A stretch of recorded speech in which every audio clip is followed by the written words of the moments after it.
The IPFT in the Mungiakami block held a joining program on Sunday in Holudia village. A total of 5 families comprising 12 voters formerly defected from other political parties to join the IPFT.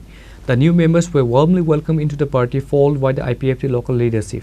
The joining ceremony was presided over by prominent IPFT leaders from the Mungiakami area. Sunil Debarma, Surajit Debarma and other party leaders and activists were also present to welcome the new entrants.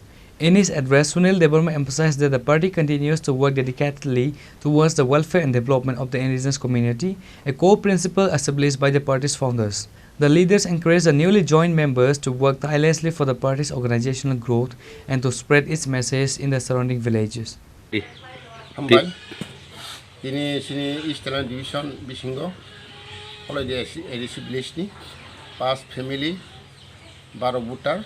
Chini IPFT Tripura hamdagi borok seng bai chini black rong phaika borok no black na paipla hambai yakphari bongno ramthungna halaika seng jotto milui Eastern Division oboni bagai seng buskango taibo obo haikene sini busango sini program tongo program o sini haikeno joining taibo khaijaknai seng borok no lamsoknai tai sini je jara phainero no seng sini khabai khubai khlai sini party ni top theke जों बुसकांगो आगोई खामानि एबं जे टिप्रालेन मायासा सिनि demand और demand सिनि कायसान demand Tipraland और डिमान्डतै जों दिनै जत्त टिप्रानि टिप्रासारक हामजागै आस्ते आस्ते त्रि खायबाय जे जों फाय फानिनावै बरक फायदंगो अबनि बागैनि जों बरनो हायनो हाय लामसगैना हारो हामबाय Bureau report Chini Khorang.